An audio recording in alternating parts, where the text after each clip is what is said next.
Herzlich willkommen!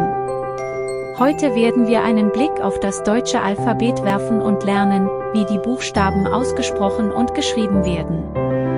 A, B, C, D, E, F, G, H, I, J, K, L, M, N, O, P, Q, R, S, T, U, V, W, X, Y, Z.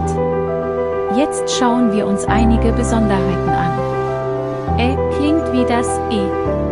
In Bett. Zum Beispiel Äpfel. Ö klingt wie das Ö. In Höhle. Zum Beispiel Österreich.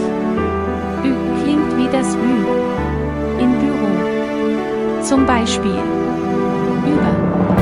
SZ, dies ist ein einzigartiger Buchstabe und klingt wie SS. Zum Beispiel Maße. Vielen Dank fürs Zuschauen. Wenn euch das Video gefallen hat, gebt uns einen Daumen hoch und abonniert unseren Kanal für mehr Deutschland-Inhalte. Bis zum nächsten Mal.